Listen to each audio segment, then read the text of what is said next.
Hello guys, welcome to Kaberi's blog. তো আজকে রান্না করছি, দেখো নবরত্ন কোরমা। তো এটাতে কি কি আছে চলে আসো। তো এখানে দিয়েছি আলু, গাজর, বিনস, ফুলকপি, তার সঙ্গে আছে কাজু কিশমিশ আর পনির, ঠিক আছে। তো এটা একদম ঘি দিয়ে তরকারিটা হবে মিষ্টি মিষ্টি। আর এটার সঙ্গে এখন দেব আমি দুধ, ঠিক আছে। তো অলরেডি আমি মিষ্টি দিয়ে দিয়েছিলাম, তারপর মনে হলো কি তরকারিটা একটু মিষ্টি মিষ্টি হবে, সেখানে অল্প আর একটু চিনি আমি অ্যাড করে নিচ্ছি এখানে, ঠিক আছে। আর ইলিশ ভাপা আছে, ডিম কষা আছে, আর নবরত্ন কোরমা। কারা কারা এই রেসিপিটা মানে বানিয়েছেন বা জানেন আমাকে কমেন্টে বলবেন, ঠিক আছে। খেতে ভীষণ দারুণ লাগে।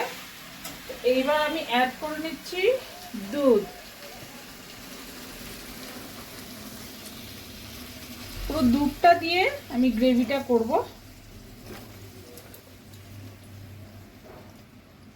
বেশ খানিকটা দুধ লাগবে।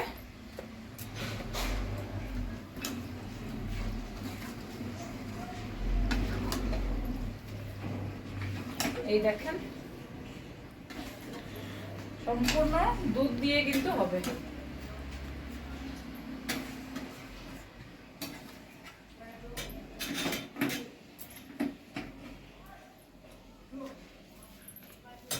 এবার এটাকে একটু ঢাকা দিয়ে দেব।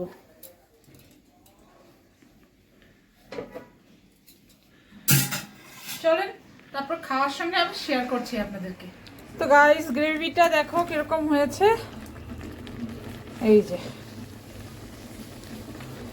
কমেন্টে জানাবেন কিরকম লাগলো, আর আপনারা কে কে খেয়েছেন এই রেসিপিটা। তো গাইস, স্নান টান করে চলে এসেছি। প্রচণ্ড ঠান্ডা লাগছে, এখন ভাত দেবো। চুল টুল দেখছেন এখানে বেঁধে রেখেছি, পুরো ভিজা। প্রচণ্ড ঠান্ডা লাগছে, প্রচণ্ড ঠান্ডা লাগছে। চলেন এবার ভাত দেবো, শেয়ার করবো আপনাদের সাথে।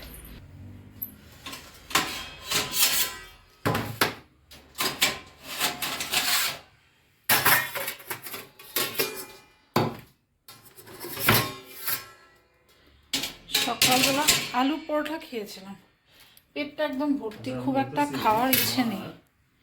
এই মাসে আর সামনের মাসে সেকেন্ডারি খাওয়ার জন্য গরম জল, 71 ডেজ, কারণ ঠান্ডা জল 71 ডেজ খেতে পারবে না।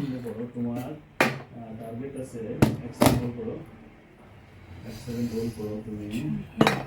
তোমার আছে 2 মাসে কত আছে? 2 মাসে আছে তোমার 6.1। যদি 6.12 যদি আমি ধরি, 6.12 বা 6.2 বললাম, ঠিক আছে, প্লাস এখন স্টক আছে তোমার 8.98, 15.18, বুঝলাম না।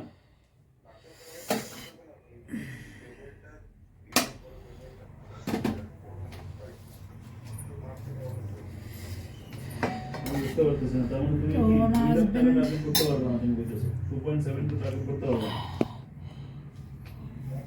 অফিস ওয়ার্ক করছে, আর এটা কোনো কথা হলো? ঘরে বসে, টার্গেট তো মিলাইতে লাগবে, এটা সেই জন্য আপনারা হয়তো তোমাদের আওয়াজ শুনতে পারবেন। তোমার যদি এখন 15.18 হইব, যদি আমি তোমার স্টকটা 8.98 ধরি, আর প্লাস তোমার যদি 2 মাসের অ্যাচিভমেন্ট ধরি 6.12, তো তোমার স্টক আসবে 15.18। তুমি প্ল্যানিং করতেছো, সেকেন্ডারি প্ল্যানিং করতেছো 2. ডিম কষা আছে, এই ডিম কষা বানিয়েছি। এখানে ইলিশ ভাপা,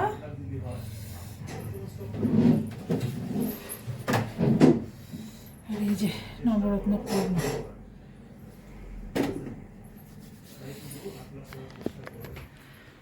ওদেরকে দিয়ে দিই। আর টেবিলের যা অবস্থা নেই, এই দেখেন, কি বলবো,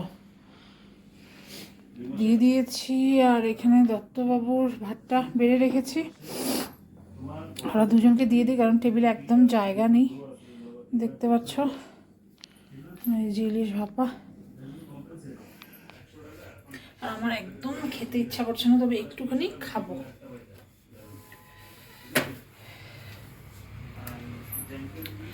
কখন আসবে খেতে বুঝতে পারছি না, ছেলেকে দিয়ে দিয়েছি, তারপর আমার খেতে হবে। তো গাইজ এখানেই ব্লগটা শেষ করছি, আবার দেখা হবে।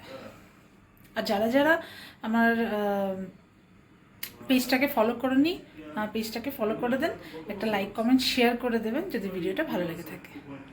Bye bye.